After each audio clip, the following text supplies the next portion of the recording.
The Almost Daily Zencast presents Election Madness 2020.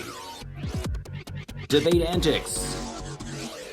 Let's talk about that debate over there in South Carolina last night.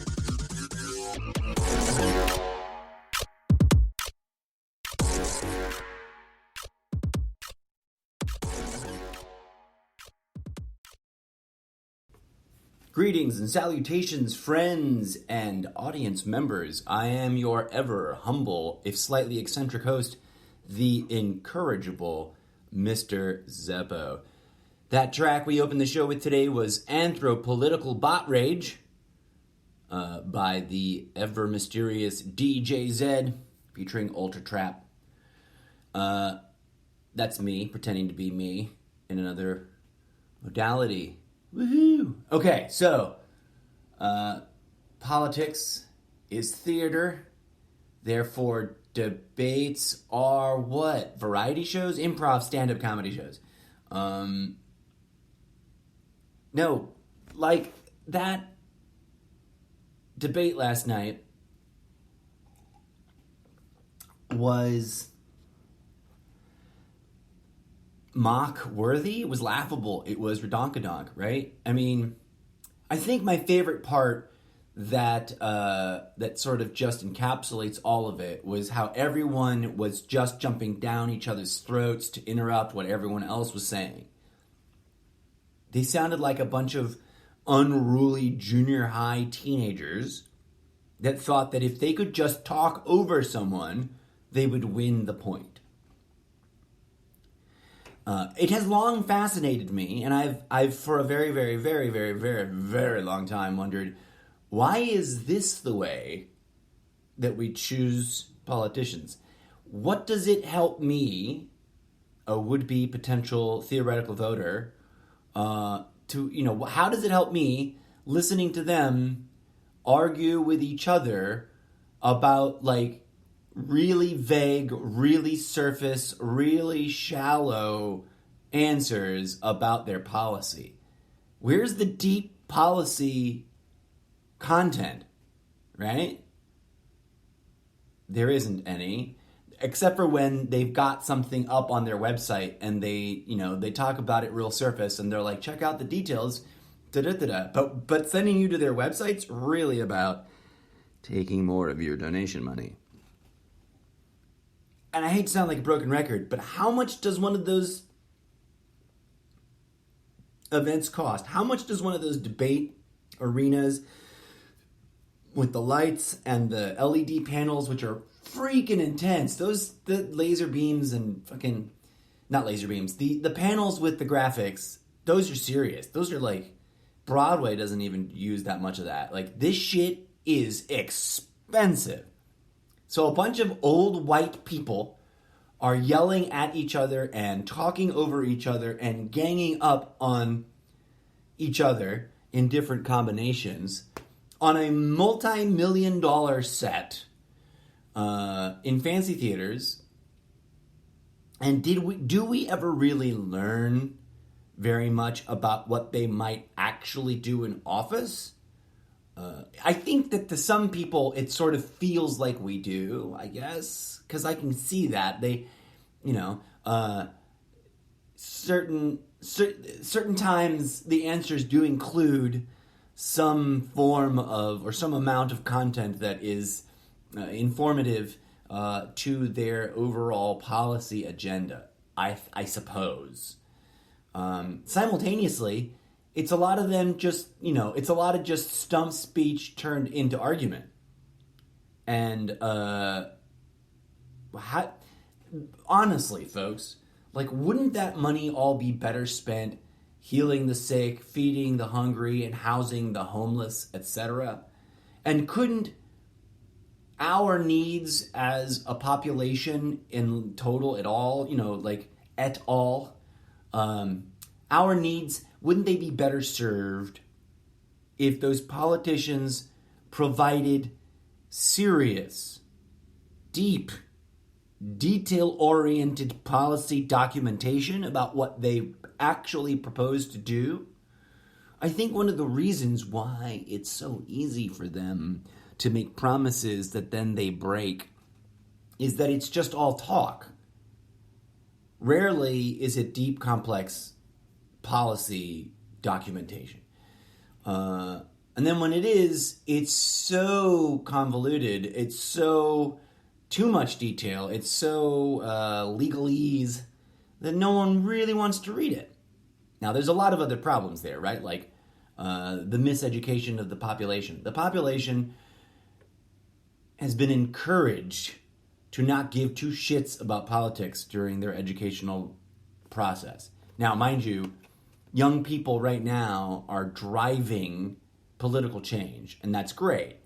And of course, I don't mean to poop on teachers. There's plenty of teachers, civics teachers and poli-sci teachers and teachers in general at all age levels that are earnestly and genuinely encouraging their students to get involved and to educate themselves.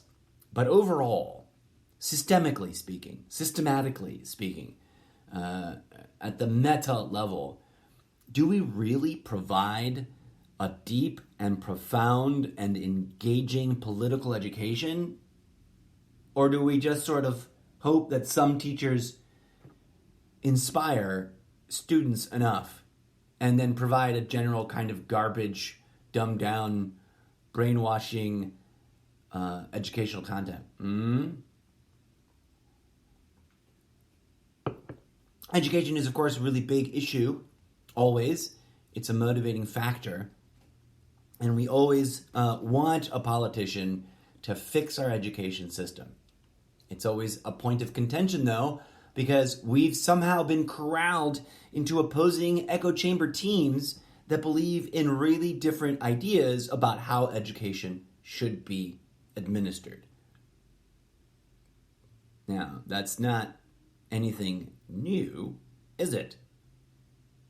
Pick an issue, and there seems to be this driving force that pushes a wedge right through the middle of the population and shoves everyone into one of two camps. Pick an issue. They're all controversial. They're all wedge issues. I haven't found an issue that is not being utilized as a wedge issue. Even simple things like healthcare. Well, of course, healthcare in and of itself is not simple. I'm not stupid. I'm not naive. But it should be, in my humble opinion, a relatively simple thing to assess that healthcare needs are something that every human being must contend with, and that it is a tragedy when a young person's life is ruined or when families are driven to poverty because of the nature of our health care system. Our healthcare system does more to profiteer off of our poor health than it does to actually cure us. And at that level, it should be simple enough to agree that we should no longer tolerate the healthcare system as it exists.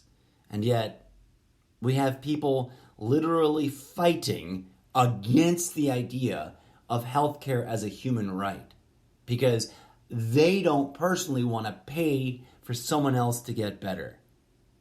But how many of those people have stopped?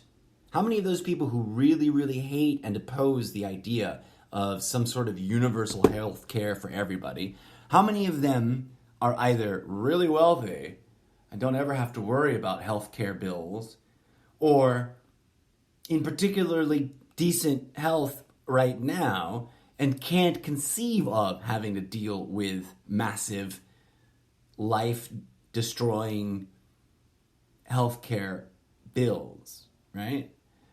I would love to see a hard statistical survey analysis of the number of people who oppose universal health care who are also simultaneously self-described as Christians and also simultaneously on the brink of financial disaster should they confront a massive healthcare problem and, be walloped and just drowning in healthcare bills. Right? I bet that'd be a really bizarre and interestingly overlapping Venn diagram. I digress. Last night's debate, well, there's a lot of things that can be said about it, right? The talking heads are picking it apart, and they're applauding Bloomberg for not totally pooping on himself the way he seemed to in the first appearance he made, the last debate. It's fun to see Mr. Yang now be a talking head and give, personal insight into what it's like to debate those people. I'm sad to see him no longer running. And while my position on the election process is nuanced and generally, probably by most people, considered radical and anti-establishment, I'm also flexible enough in my thinking that I feel comfortable making the following statement. I would love to see whoever the nominee is pick up Andrew Yang as their running mate. So if you're listening, Mr. Sanders, if you're listening, Mrs. Warren, don't blow him off. I think that a lot of people appreciate what he was bringing to the table. And that, even Klobuchar or someone more centrist, right? Any of the centrist individuals would actually, this would be most helpful to one of the centrist candidates. Any of the candidates fighting against Bernie or Warren would be very wise, in my humble opinion, to pick up Andrew Yang as a running mate, because then the two of them can argue a balanced centrist thing with progressive, tendencies, and maybe in theory pick up a lot of the disenfranchised vote from the Bernie Warren lane. In terms of the actual debate, though, I found it really annoying that everyone's tactic was to argue with everyone else as if everyone else was Trump. And that seems to me pretty obvious that that's the kind of debate prep coaching that they all got from their staff. It's like, show the audience you can punch. And while I guess to a certain degree that's entertaining, it's also totally meaningless in real factual terms. Now, mind you, we've been in a post-fact political environment since the Ronald Reagan era. Like, everyone's hot about that phrase now, thanks to Trump making fake news and bullshit political lies so commonplace that we're on the verge of just getting exhausted of fact-checking him.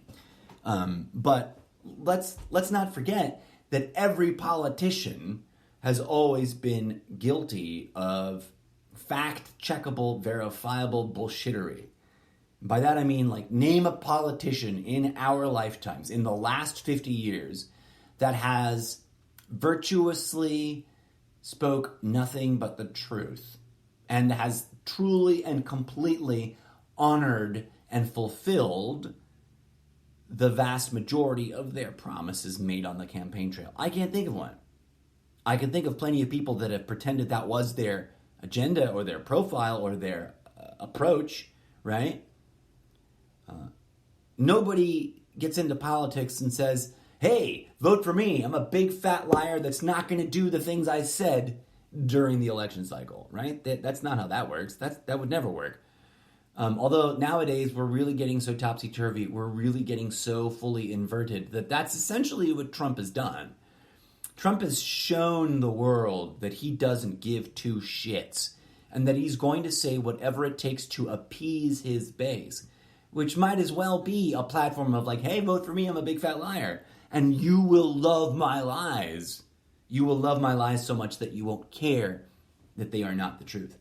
But honestly, sincerely, in all the years that I know there's plenty of people older than me, there are people twice my age intelligently commenting on politics who still believe in politics.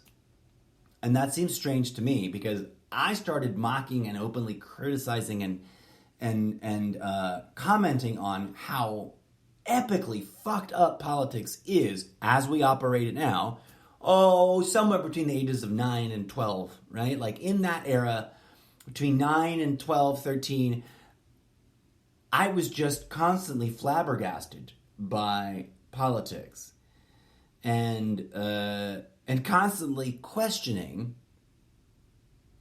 its veracity, the veracity of politics. Like, how does anyone support this? How does anyone see the politicians' bullshit and then still believe that through politics and politicians, we will solve the problems that politicians and politics have created? Now, I don't think I'm special. I just think it's that obvious, right? And that somehow, mind you, while I was questioning these things at the age of that early, 9, 10, 11, 12, 13, I didn't come to the fullness of my assessment until, 30 years later. But I can speak now with a deep level of confidence that politics is theater, and that it's sort of like a theater sport, right? We love the horse race.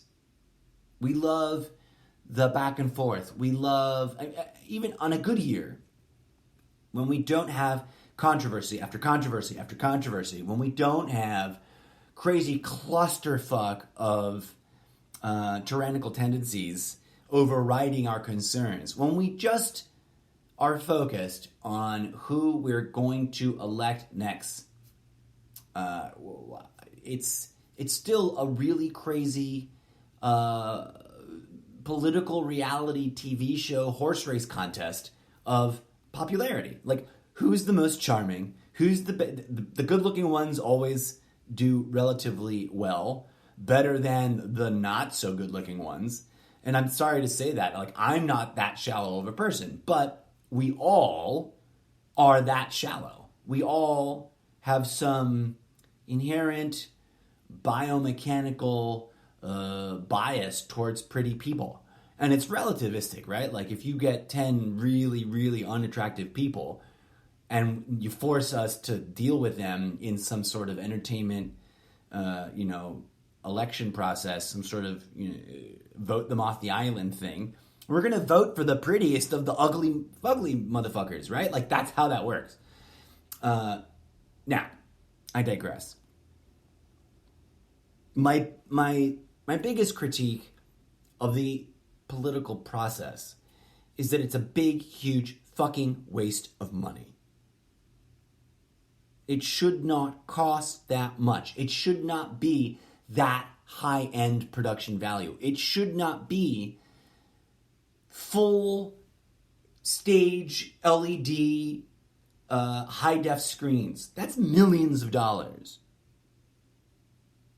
That's thousands of people that could have been fed for a year, if not millions of people that could have been fed for a year.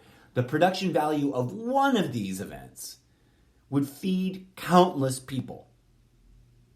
Instead, we get a packaged show of a bunch of aging, pretty well off, if not outright rich motherfuckers arguing with each other about solutions that, well, aren't really solutions, right?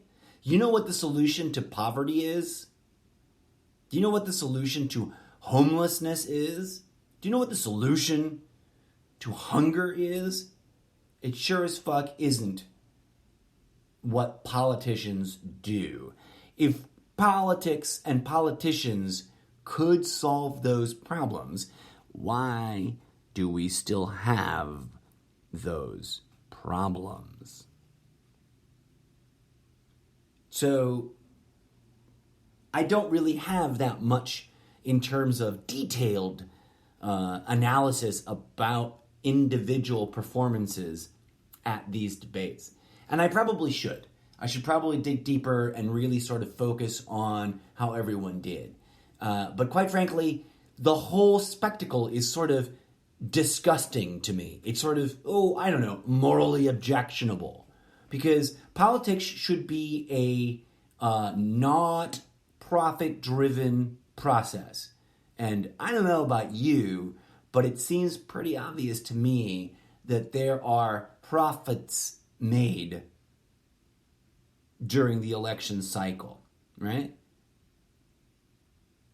That people profit, individuals, corporations, profit by participating and hosting / producing, creating these events. And that, we want people to make money, right? Every company needs to make money, or else what are they doing? There is a big difference between profit and profiteering.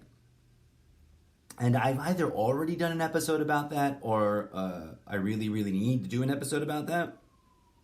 Because that seems to be something that people are really confused about. People don't know what the difference is, what the significance is in the difference between profit and profiteering. But zooming back, at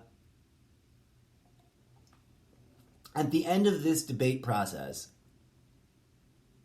we're going to pick a nominee for the Democratic ticket, right? And in theory, the same process is happening over there at the Republican side, but no one gives a shit because Trump is presumed to be the winner of that process. There's like 2 or 3 Republicans, quote, fighting against him, but not even Fox News covers that, except in little throwaway sideline bits to throw jabs at the 2 people that are fighting against Trump. And it's so minimal, the coverage about that process, I can't right the second remember their names. I'm also not particularly great with names, right? I'm a big picture, I should zoom out even further than big picture. I'm like a meta picture analysis guy. So, make fun of me all you want about not having chapter and verse at the ready. I gotta admit, I gotta give kudos to Bernie Sanders. He's how old? And he still can drop, boom, boom, the references, boom, boom. He knows the names of countries and the people who run them, all the complicated things. And that's not only cool, that's what we really need in a politician, right? That's in theory what the debates are supposed to do. They're supposed to expose the strengths and weaknesses of the candidates. We're supposed to be able to see, that candidate really knows his shit. He knows what he's talking about. He or she knows how to cope with all that information and use it. But let's be really, really honest with ourselves, folks. Memorizing facts and figures does not automatically nor inherently mean that there's a comprehension there. It just means you've memorized the list. As a theater professional, someone who's spent 20 years involved with the theater practice and the process of developing a show, I can assure you that you can memorize 2 hours worth of dialogue and not understand what you've said. It's totally possible. I myself have been guilty of that. I've completely memorized the words and the actions for a given show and still couldn't give an explanation as to what the show was about or what the purpose was or what my character's, true meaning represents in the meta-analysis of the production. And I posit the following theory to you, my friends. I propose to you humbly that while, yes, it's impressive and obviously a sign of capacity and intelligence for any given candidate to be able to pull the right reference up at the right time, and that it is indeed embarrassing and not the best thing when a candidate can't produce a certain name or a certain fact or a certain widget of information. That really is surface because memorization is memorization. And memorization does not guarantee comprehension.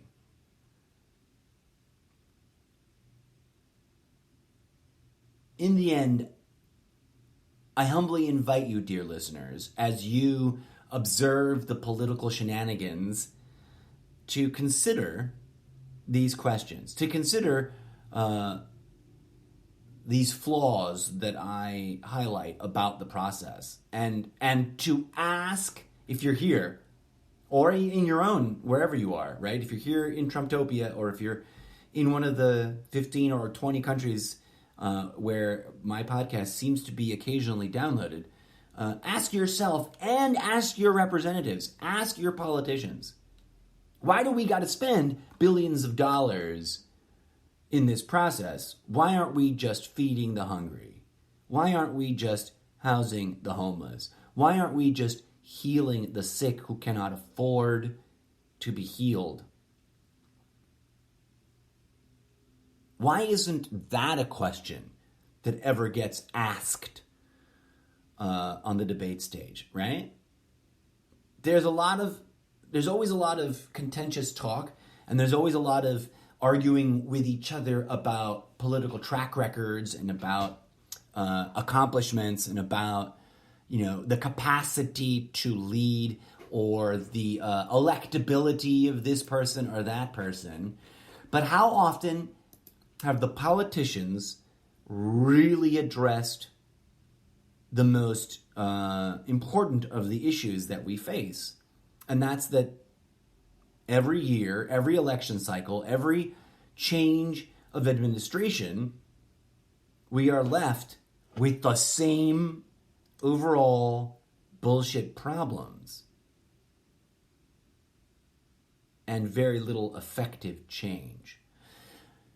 I do want to wrap up the episode with my favorite passage or quote that anyone spoke on the debate stage, and also use it to sort of highlight like how petty and pointless the political debate argumentation game is. Elizabeth Warren quoted the Bible, which I always find daring and bold, and also self-exposing of the hypocrisy, right? Like, you're going to quote the Bible, that means you are declaring yourself a Christian. And if you're a Christian, why are you rich? Why are you spending money in massive, obscene amounts on political bullshit? Why aren't you engaging in the direct action of helping those who need help? Jesus didn't teach politics, right? Jesus wasn't a political debate coach. Jesus taught direct spiritual action.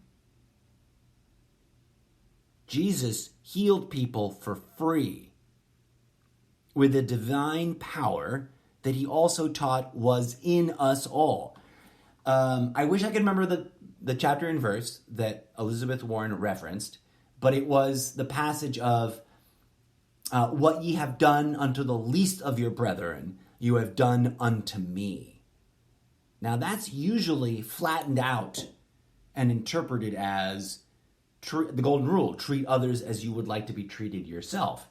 And I would propose to you that that's one very thin, very incomplete way to interpret that passage. What ye have done to the least of your brethren, you have done to me, Jesus said.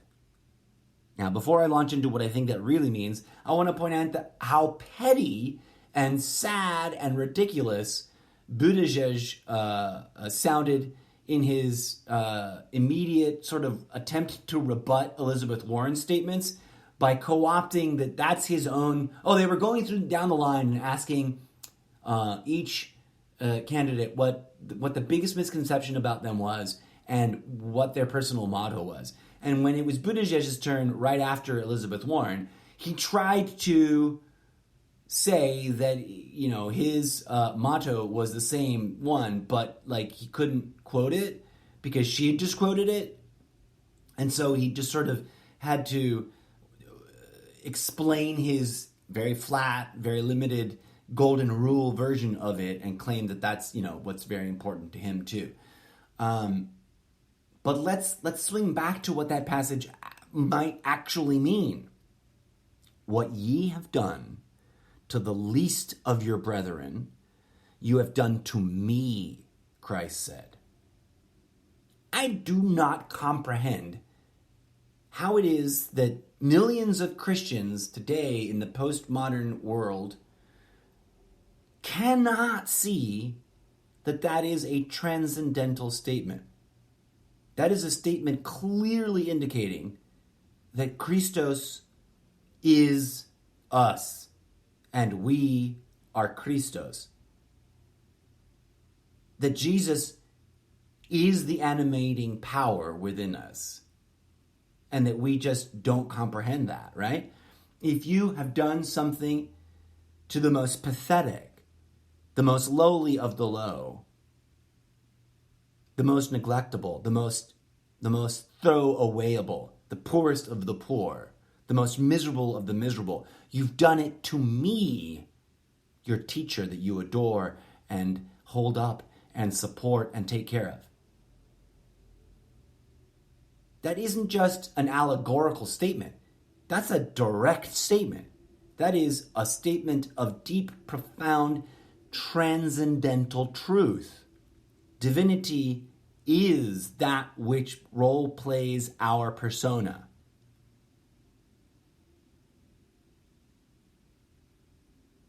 So I applaud Elizabeth Warren for citing that as her mantra or her personal motto, but I also challenge everyone who considers themselves a Christian to really confront the deeper analysis of that statement and ask themselves, everyone who calls themselves a Christian should really ask themselves, are we living up to that statement? How do we treat the poorest of the poor in today's postmodern, supposedly Christian nation? How do we treat the homeless and the hungry and the sick? How do we treat those who seek refuge from violence and abuse? How do we treat those that are not millionaires?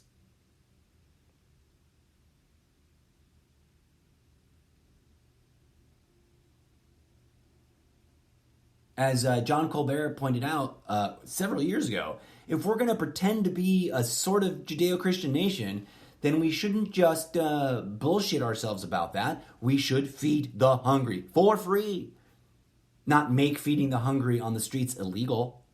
We should heal the sick for free, not profiteer on people's ill health until they can no longer afford it and die, and then profiteer on their death and their burial. We should give the homeless houses to live in for free, not collapse entire communities into ghost towns for want of retaining the capital and not giving it away and waiting for a better opportunity to profit on it. If we're going to debate the worthiness of a politician's faith or morals or their sincerity or their transparency, if we're going to hold our politicians accountable, if we're going to fix the problems that politicians and politics have created, then we need to look, like Jesus did, at the world with transcendental eyes. We need to address these boxes, these cages we've enslaved ourselves in, with transcendental power. And I know that word's a little bit tainted with some bad baggage from the TM movement, the trademark transcendental movement, transcendental meditation movement.